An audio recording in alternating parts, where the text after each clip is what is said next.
Olá, pessoal! Sejam todos bem-vindos a mais um episódio do CS Jurídico Cast. Direito claro e informação segura. Hoje vamos falar sobre um tema de extrema relevância social e jurídica: a violência contra a mulher. O Brasil é um dos países que mais registra casos de agressões e, por isso, leis específicas foram criadas para enfrentar esse cenário. Entre elas, a Lei Maria da Penha, considerada como uma das leis mais avançadas no mundo no combate à violência de gênero. Mas será que podemos chamá-la de um verdadeiro escudo contra o feminicídio no Brasil? O tema do episódio de hoje é Lei Maria da Penha, um escudo contra o feminicídio. E para enriquecer essa conversa, trouxemos um convidado muito especial, Dr. Alberto Purificação, advogado criminalista, que vai trazer uma visão prática e técnica de como o direito atua nesses casos. Sejam muito bem-vindos, doutores. Doutor Alberto, especificamente, seja muito bem-vindo. É um prazer tê-lo aqui conosco para discutir uma temática tão relevante, né? De fato. E para que os ouvintes possam te conhecer, doutor, um pouco mais, conta pra gente quem é o doutor Alberto, qual é a tua trajetória, respectivamente, nessa seara criminal. Me sinto congratulado de estar aqui compartilhando neste momento tão importante de trazer a função social do direito, não para nós, né, que estamos no dia a dia nessa atividade, e sim para toda a extensão que este maravilhoso programa, né, possa levar. Sou Alberto da Silva Purificação, sou quilombola, nasci em Deacupe, um povoado de Santo Amaro da Purificação, maior polo pesqueiro do Recôncavo. Vivi de pesca até os meus 20 anos de idade, trabalhei no McDonald's, fui barbeiro, porteiro, motoboy. Eita. E aí lá se vai, mas sempre almejando o direito. Laboro no direito criminal há mais de 6 anos. Já tenho a felicidade de ter rompido a esfera geográfica do estado da Bahia, percorrendo presídios e tribunais, exercendo com muito louvor e força este sacerdócio, que eu amo, mas nem sempre faço o que eu gosto, faço o que deve ser feito. E sabemos realmente, doutor, que é um sacerdócio. Eu admiro muito a labuta de vocês, o dia a dia dos advogados criminalistas. Não é isso? Porque a gente sabe que não é fácil. O direito criminal, só fazendo uma ponderação, geralmente é o queridinho, né? Quando a gente está na faculdade, todo mundo ama, mas poucos têm a coragem, a determinação de fato, seguir na área. E construir uma carreira tão bonita como Exato, o doutor Alberto construiu. Exatamente. Né? Para não deixar passar em branco, complementando aqui, tinha um professor que dizia: é comum os alunos se apaixonarem pelo direito criminal. Verdade. E casar-se com o direito civil. Sim. De fato. Caso aqui, ó, temos um caso. Na prática. Eu amo o direito criminal na teoria. Eu gosto da teoria, eu gosto do estudo teórico, mas a prática eu não tenho natureza. Eu costumo dizer que o direito criminal ele é muito ciumento, ele não aceita outra área, porque ele não tem uma rotina, sabe? Ele não é Cronos, não tem horário para que um crime aconteça, não tem um horário para ter uma prisão. Então, a audiência de custódia pode ter o dia 31, ou na virada do ano, o Natal, então não tem um dia específico. E eu também informo, exponho os colegas, que ninguém escolhe o direito criminal, é ele que te escolhe. É ele Olha, profundo e absoluto, né? Perfeito, é. E como é bom trazer o senhor aqui, doutor Alberto, com a tua vasta experiência para discutirmos uma temática tão relevante como a violência contra a mulher.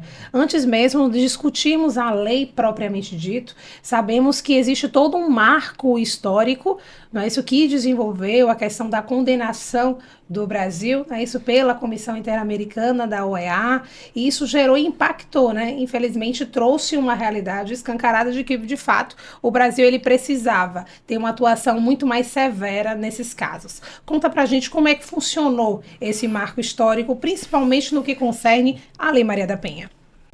Pois bem, a Lei Maria da Penha, ela emergiu após 2 tentativas do ex-marido da senhora Maria Fernandes, e ela buscou todas as esferas jurídicas, toda a proteção que o Estado pudesse oferecê-la, ela assim buscou e teve negativa.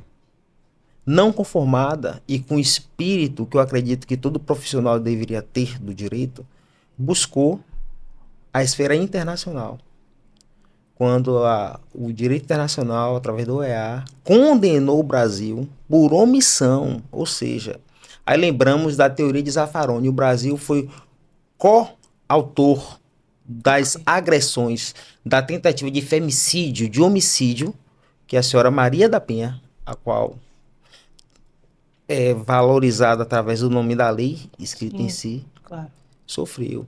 Então não existia o feminicídio à época. Ele surgiu com os desdobramentos dessa condenação que o nosso Estado sofreu, o que é uma vergonha. Com certeza. Com certeza. E a gente também vem de uma época, se a gente for resgatar esse histórico um pouco mais, em que o machismo ele era muito proeminente. Era uma sociedade patriarcal, baseada em preceitos machistas, que quando a gente fala em punição por conta dessa realidade, era pouco, inclusive, aceita. O que não deixa, com certeza, de ser uma vergonha.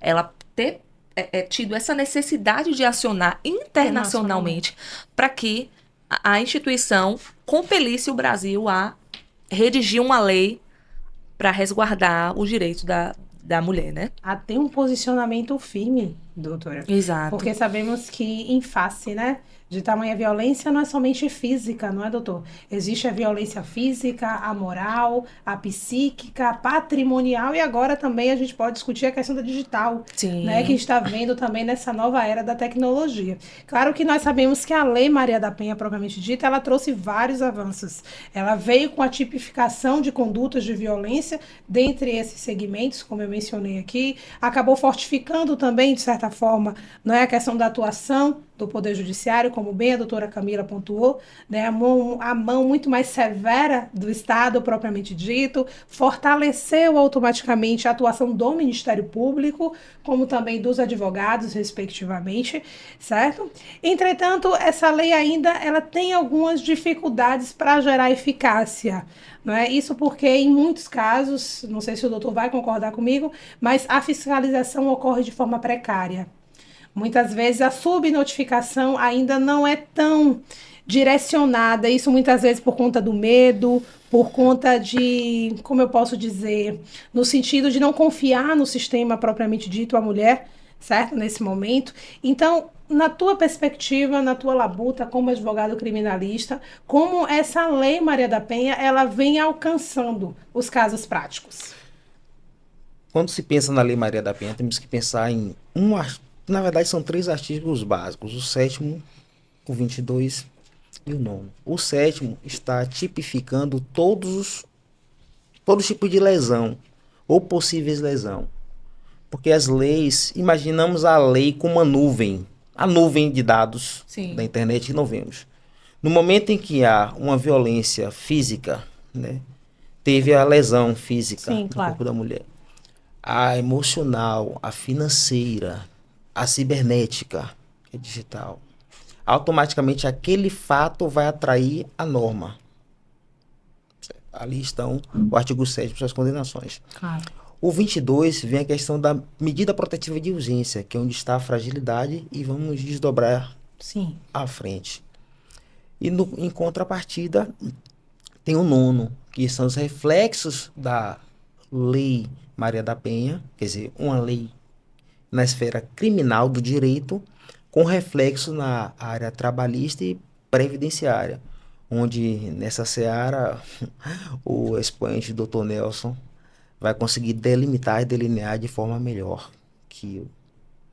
Por exemplo, se minha esposa pegar R$1 em minha carteira, não é crime. Mas se eu pego R$1 na bolsa de minha mulher, é artigo 7º da Lei Maria da Penha. É a violação financeira. Interessante, né? Interessante. Então a Lei Maria da Penha, ela é tão protetiva, que muitas vezes, na grande maioria das vezes, o Ministério Público, que é titular da ação penal, falo com propriedade, não exaure de forma correta a imputação criminosa. Em que sentido, assim? Em que sentido? Sim. Bom, suponhamos que eu pegue uma fotografia de minha esposa que ela postou no Stories do Instagram.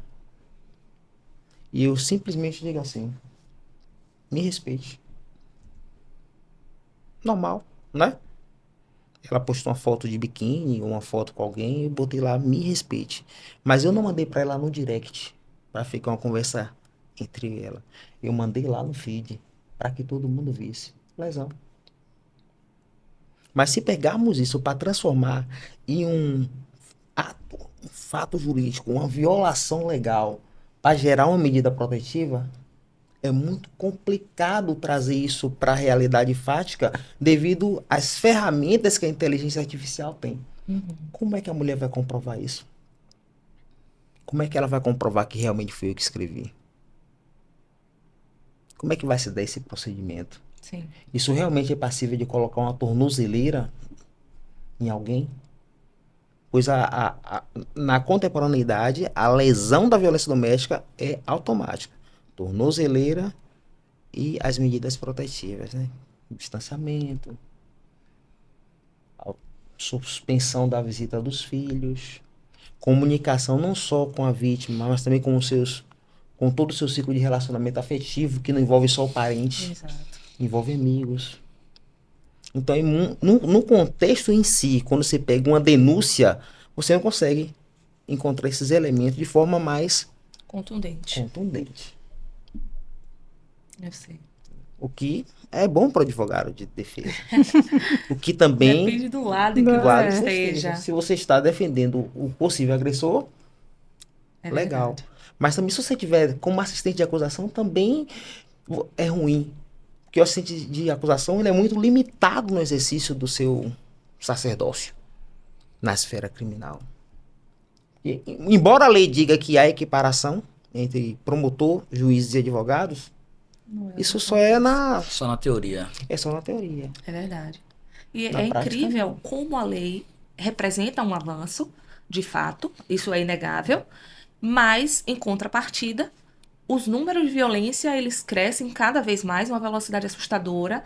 É assustador e me deixa muito estarrecida quando eu abro o Instagram e vejo no feed de notícias uma série de reportagens a respeito de mulheres sendo vítimas dia após dia de agressão doméstica, de violência doméstica.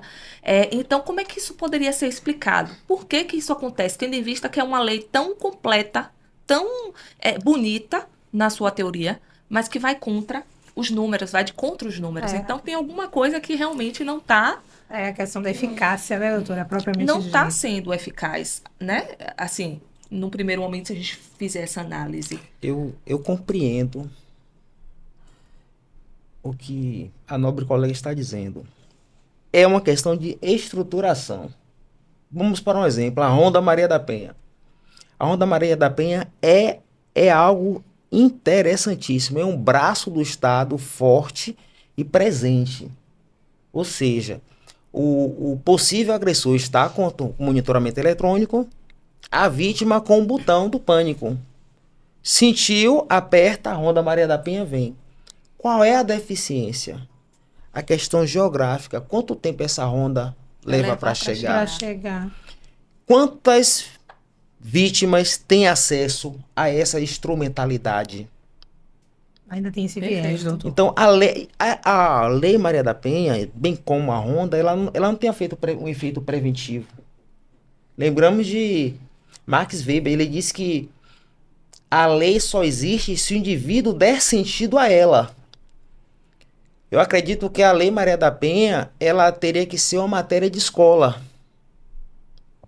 Ela tinha que ser discutida no berço, assim como uma criança aprende as 3 cores dos sinais. Ela devia aprender quais são as limitações e as proteções que a mulher tem. Fazendo isso em casa, Gera um nível de conscientização, doutor, Porque a gente muito fala da grande. educação. e outra coisa, aí vai para a questão social da lei. A responsável, o grande responsável para que essa lei se torne um fato social eficaz é a própria mulher. Quem cria os homens? E quando eu digo mulher, eu não estou falando de X e Y. Não estou falando de masculino e feminino. Eu falo de mulher ser social. Quem ensina aquele homenzinho a dizer, ô licença, obrigado, bom dia. Então isso é uma construção social. É verdade. Que isso vai muito voltada para a questão aí também da doutora Camila, né? A base familiar. Não falo somente da mulher, doutor, mas também do pai, de ter uma figura masculina ali, ele ter um homem como exemplo, certo? Isso impacta também. Entende? Há quem discorde, mas eu super concordo com essa fala da necessidade de ter o pai presente na criação do filho. Tanto que eu falo com as minhas clientes direto. Permita que a sua filha, que seu filho tenha esse convívio. É muito importante, porque hoje em dia tem muita gente que tem aquela questão da desconstrução, né? Que às vezes família é só com a mãe, com os avós. Beleza, super entendo. Acho que o direito ele deve acompanhar essas mudanças, lógico. Mas a gente não pode esquecer desse papel fundamental que o pai exerce dentro da família. E que muitas vezes a criança está aí sendo utilizada, Camila. como um objeto de ameaça, de coação. Então, realmente, doutora, é um ponto que eu acho muito interessante. A presença de uma figura paterna na vida trabalhando da criança. junto, né, com a mãe, ambos ali trabalhando, né, no nível de construção desse Isso. futuro indivíduo, né? Para que ele tenha realmente discernimento entre todas as outras temáticas, mas principalmente, como o doutor Alberto bem pontuou, a questão da proteção, né, da mulher especificamente, que é uma luta histórica nossa, né? Sim. Eu tenho duas questões a pontuar, pegando aqui gancho ainda na fala da doutora Família. Anos atrás, o vice-presidente da República emitiu uma fala, isso gerou muita polêmica, mas que, a meu ver, é real, com base no que você falou também, doutora. Obviamente que não todos os casos, mas há um índice muito grande de que o lar, que o pai não é presente, há uma certa desestruturação. Os filhos ficam mais à vontade, ficam mais soltos. Às vezes a mãe precisa sair para trabalhar. Às vezes os filhos ficam com parentes ou ficam com vizinhos, não tem condições de pagar alguém ou colocar na creche. Não consegue acompanhar diariamente o comportamento, a criação daquele filho. E muitas vezes chega em casa à noite e esse filho, o que é que ele faz durante o dia? O que é que ele vê durante o dia? Com quem ele anda durante o dia? Né? Então, e muitas vezes a mãe não tem... E talvez alguém vá me criticar e dizer que é uma fala machista, mas eu preciso externar o meu ponto de vista. Né? Mas muitas vezes a mãe não tem a mesma energia. E eu estou falando porque eu sou casado e eu tenho 2 filhos e eu percebo que a minha esposa ela não tem a mesma energia, o mesmo comando com os meus filhos. Quando ela dá um comando, quando ela fala, eu percebo que ela precisa falar 2, 3 vezes e muitas vezes eu falo uma única vez e eles obedecem ao comando. E aí a questão da figura paterna. Eu não consigo explicar psicologicamente, porque eu não sou da área, mas a gente sabe que talvez um psicólogo aqui explicasse a questão por que a criança obedece mais rapidamente um comando paterno do que um comando materno. Esse é o primeiro ponto. E o segundo ponto, no início aqui, eu falei que eu gosto do direito penal, direito criminal na teoria, mas eu não tenho estrutura.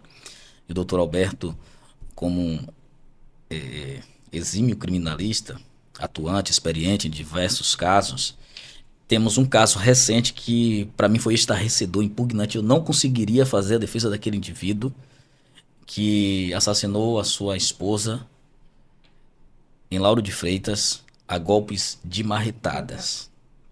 Uma frieza tremenda. Bom, eu vou conter essa fala aqui, porque não vai pegar bem, mas eu vou passar para o que eu quero perguntar. Né? Como é a atuação, doutor, em um caso como esse, que você sabe que o indivíduo praticou, flagrante, a população filmou, ele vai para o banco dos réus e você, de repente, tem que fazer a defesa de um indivíduo como esse? Rapidinho, antes da sua resposta. Eu faço essa pergunta porque no início da advocacia eu atuei como defensor dativo da OAB. Sim. E chegavam casos para mim que a minha vontade era pedir a condenação do colega que, entendeu? Praticou vários atos criminosos, né? Lesão aos clientes e tudo mais. Só que eu, como defensor dativo, eu tinha que encontrar meios para poder defender, pedir uma pena mais branda, alguma medida subsidiária, que não aquela né, no caso, Uma da prisão, suspensão né? da carteira, enfim.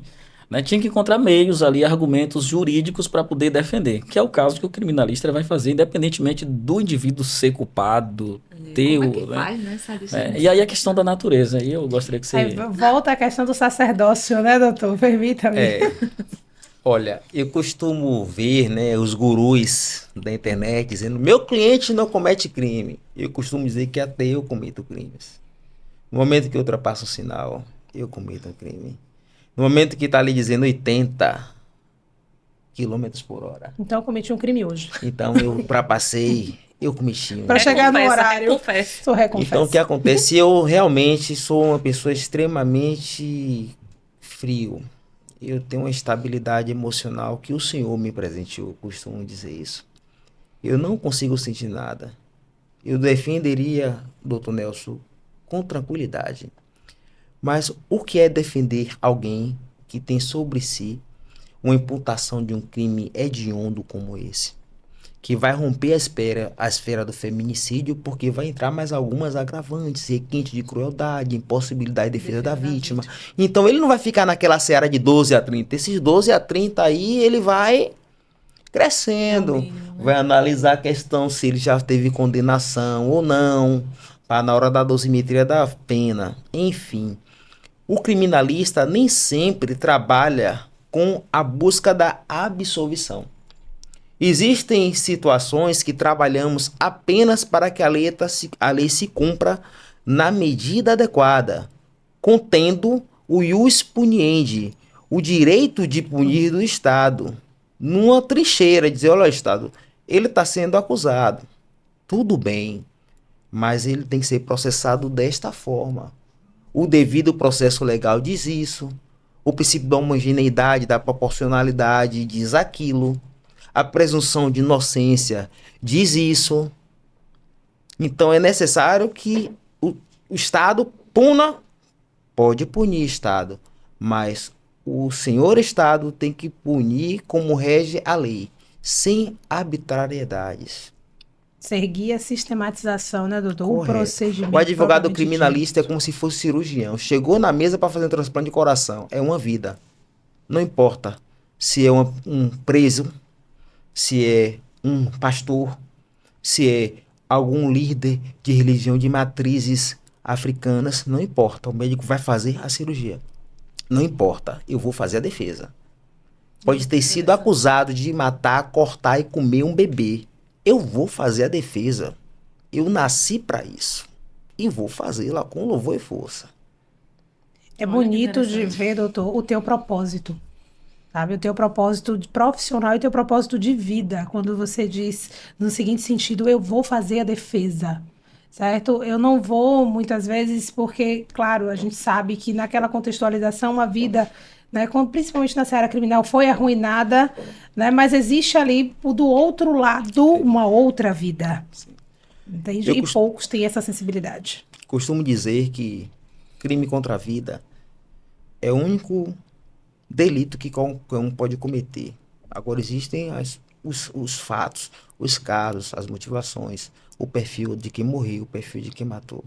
Mas no júri é o único ato do processo que ninguém ganha. Eu ganhei o júri, não. Promotoria ganhou o júri, ninguém ganha. Primeiro, já entrou todo mundo chorando, uma vida foi embora. Segundo, tem os desdobramentos da família da vítima e tem os desdobramentos da família também do acusado. É, Que ele está se discutindo também uma liberdade. E não existe vida sem liberdade. liberdade. Fato. E assim eu o vejo. É verdade, doutor. Interessante a diferença de pontos de vistas, né? E se você for analisar na questão da violência contra a mulher, né, na implantação através dos desdobramentos da Lei Maria da Penha, da tipificação do feminicídio, olha que coisa interessante. Olha como o direito é lindo de ver. Se eu, concomitantemente com minha irmã, decidir matar Minha esposa eu amo, jamais faria isso. Eu só estou exemplificando. Deixar bem claro aqui. Matar minha esposa. Minha irmã responde por homicídio. 6 a 20. Eu, 12 a 30. Entende? Claro. 2 pessoas se juntaram para cometer um fato, um crime. Matar. Desígnios autônomos. Concordamos na mente, planejamos na prática e executamos. Tiramos a vida de uma mulher. E essa mulher, ela está naquela qualificação. Por ser mulher, pela questão de gênero, pelo âmbito doméstico. Mas a mulher tem proteção dupla. Ela pega a pena menor, mesmo matando. Por conta da ausência dessa... Da qualificadora, no caso. Não, porque da benese da Lei Maria da Penha, do reflexo da Maria da Penha no Código Penal. Se o homem mata uma mulher pela condição dela ser mulher, ele responde por feminicídio. Sim. Mas se a mulher mata outra mulher, ela responde por homicídio. Pronto, imagina, eu e minha irmã matamos minha esposa. Claro. As penas não são? Não tem igual? Verdade. Hoje em dia... Entendeu? Sim. Não tem igualdade. Mulheres, vocês são superiores. A gente que manda.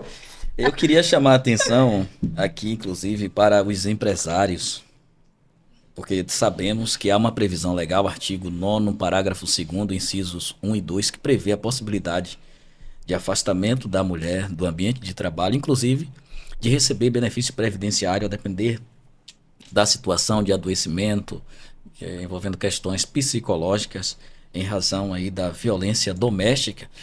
E sabemos que no setor público isso flui melhor, mas quando é no setor privado, as empresas têm uma resistência muito grande.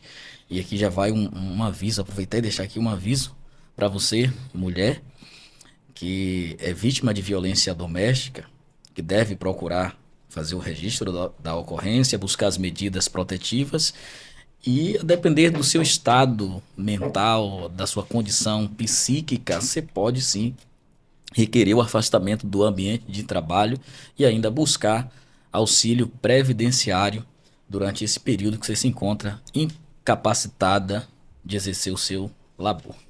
Perfeito, interessante, né? E outra coisa, uma dúvida até que não deixa de ser minha, hoje em dia a gente vê a atualização tecnológica, redes sociais, e hoje a gente fala já dessa utilização de uma violência digital para fins de responsabilização.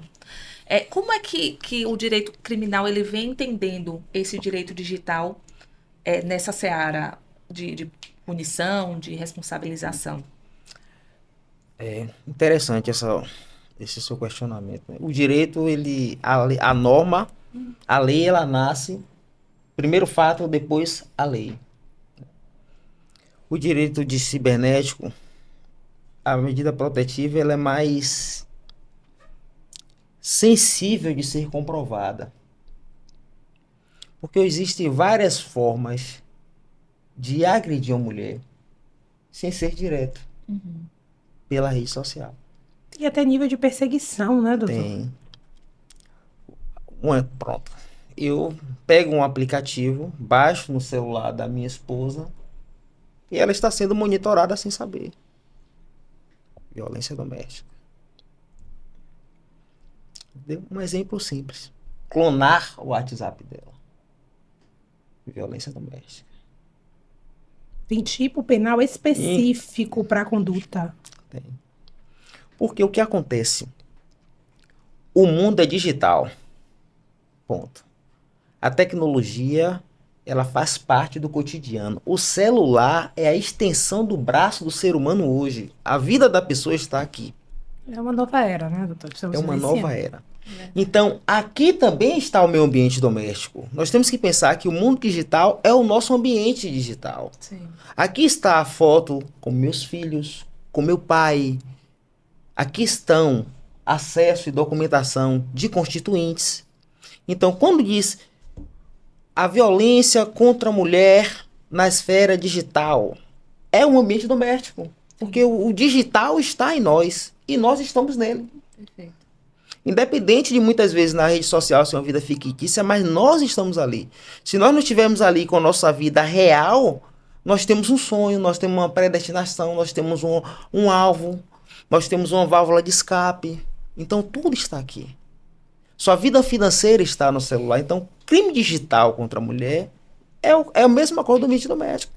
Perfeito. Se eu chego... É uma extensão, É né, uma doutor? extensão. Ela vai ao banheiro, pega o celular dela para monitorar. E nem todo... Ixi, aí é complicado. Maria da Penha. E eu pergunto porque às vezes as pessoas não têm essa noção. Eu utilizo muito, eu falo na minha área de atuação, provas virtuais, a exemplo de conversas de WhatsApp, comentários em fotos, enfim, para embasar um eventual processo. Então, as pessoas elas precisam ter consciência de que a internet ela pode sim ser utilizada, o conteúdo ali pode ser utilizado para fim de Sim, responsabilização. tem dois pontos. Tem a lei do marco digital, que trata, né, que começou a regulamentar tudo isso. E também é importante entender como essa prova vai ser levada ao processo. Sim. Um print não vale como prova. Às vezes o cliente baixa o aplicativo e grava a tela. Também não é uma prova, é uma prova contaminada. Uhum. Para que ela seja valorada, é necessário se direcionar a um cartório competente. Para que um tabelião examine o aparelho e dê um documento chamado Ata ata notarial. pronto. Aí sim. Que inclusive Tem uma é prova muito caro. lícita. Aí é que Caríssimo. se quer. Aí vem, vamos Já vamos tratar adentrar em um outro. do acesso à justiça. Sim.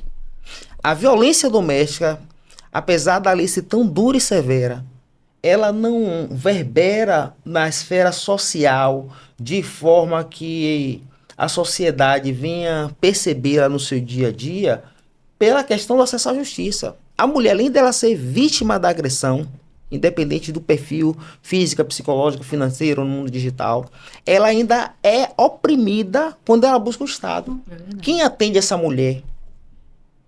Suponhamos que ela foi estrupada pelo marido, pelo ex. Quem vai ouvi-la na hora de redigir? Um escrivão, um delegado, Quem fará o exame de corpo de delito? geralmente um homem também. Quem será o juiz ou promotor? As varas de violência doméstica que contém aqui na capital, elas têm um aparato tecnológico, psicológico para poder nutrir esta vítima? Não. Em que pese a lei, ela tem a determinação. Sim, a lei é maravilhosa. Infelizmente, Os não é. serventuários são dedicados, mas eles não, nem o serventuário, nem o servidor público tem a estrutura necessária para receber essa vítima de forma digna. Realmente, doutor Alberto. E caminhando para o final do nosso episódio, né, de uma temática tão vasta e tão necessária, É não é? verdade. Qual mensagem o senhor deixaria para os nossos ouvintes? Para a sociedade em geral, claro, dentro dessa temática aí de violência contra a mulher. Eu acredito que é necessário romper as paredes frias da lei e ver as coisas não como lei, mas como norma. Mas não é norma dogma, é norma sentido. Quando diz, olha, matou a mulher na condição de ser mulher, pena de 12 a 30 anos. Essa é a lei. Mas o que a lei quer dizer é o seguinte, olha, não mate a mulher não. Porque se você matar, você pode tomar de 12 a 30. Esse é o contexto legal. Mas qual é o contexto social? Que é o caráter punitivo, né? Propriamente Que é o dito. caráter punitivo. Punir por punir não resolve. Com certeza. certeza. Lembremos das ordalhas, a forca. Põe pena de morte no Brasil, já temos a pena de morte não anunciada. Basta olhar o mapa da violência. Existe nos Estados Unidos, entre os 12 estados, alguns têm pena de morte, outros não. Vejamos o exemplo do grande primeiro mundo, que tem os super-heróis que sempre salvam o mundo, né? O Homem-Aranha, o Superman. Lá tem pena de morte. Mas o indivíduo pega uma metralhadora, entra no cinema, mata todo mundo, sabendo que vai morrer. E depois se mata. Então, punir por punir não resolve. É necessário a gente dar sentido à lei. Humanizar a lei. É necessário o homem olhar para Maria da Penha não como um chicote que vai corrigi-lo se ele agredir a mulher, mas sim como um norte. É necessário o homem pegar a Maria da Penha e chegar para seu filho, para seu amigo, para uma conversa de bar e dizer: nobres, nós nascemos de mulher. Se for para a esfera religiosa, Cristo tinha um achego com as mulheres. Então é necessário a gente entender a importância que a mulher tem enquanto ser social, enquanto ser natural, enquanto verdade, energia, doutor. enquanto força.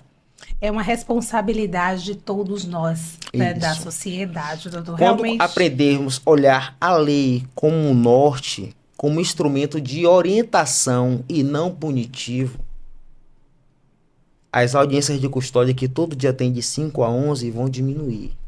com certeza. A superlotação carcerária vai diminuir, porque vamos passar a dar sentido à norma. Exatamente, doutor. E esse é o nível de conscientização que a sociedade deve ter, propriamente dito. Realmente foi uma aula, nós agradecemos cada ponderação. Com certeza. Não é, doutor? Tema Esse- interessantíssimo. Se deixar, a gente fica aqui falando. E os a manhã ouvintes, inteira. eu tenho certeza que eles estão gostando e, logicamente, se aprimorando, né? Com em certeza. cada episódio, e principalmente numa temática como essa. Viu? Agradecemos imensamente. Eu que agradeço o excelente convite. De estar aqui nessa mesa com as doutoras e com este ser humano incrível que eu admiro, o doutor Nelson, me felicitou bastante. Muito obrigado. E você que nos acompanhou até agora, se inscreve no canal, compartilha esse conteúdo tão relevante.